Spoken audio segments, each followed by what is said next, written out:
بسم الله الرحمن الرحیم. دوستان عزیز، بعد از یک مدت طولانی باز هم خوش آمدید به یکی دیگر از ویدیوی آموزشی چینل اینفوتیک. دوستان میریم برنامه اکسل باز میکنیم.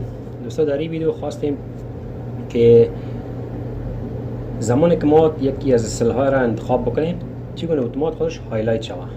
و از دوستان ویدیو را تا آخر ببینید تا اینکه به معلوماتان افزود شود. میریم درس آغاز میکنیم. تمام اصطلاح خود دوستان شیت خود انتخاب میکنیم. بعد در کاندیشنال فورمتینگ نیو رول و اینجا از گزینه نیو رول یوز فرمولا را انتخاب میکنیم و یک فرمول کوتاه درج میکنیم. equal را دوستان یک قوس شروع قوس بسته میکنیم. بعد اکوال میتیم سل قوس ما رو دوباره باز میکنیم، کوتیشن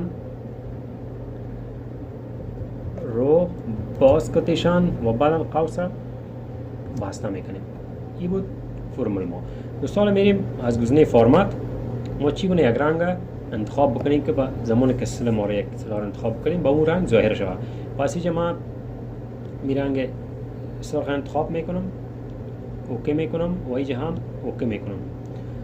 دوستان بالای شیت رایت کلیک میکنم،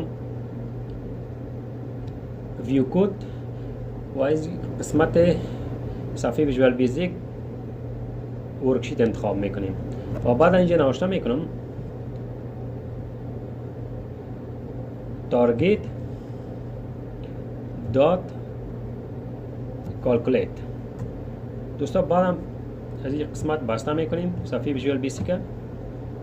حال دوستان زمانی که ما این قسمت انتخاب بکنم ببینید که برنگ سرخ هر صفحات سلایی که من انتخاب بکنم برنگ سرخ برای ما انتخاب میکنم.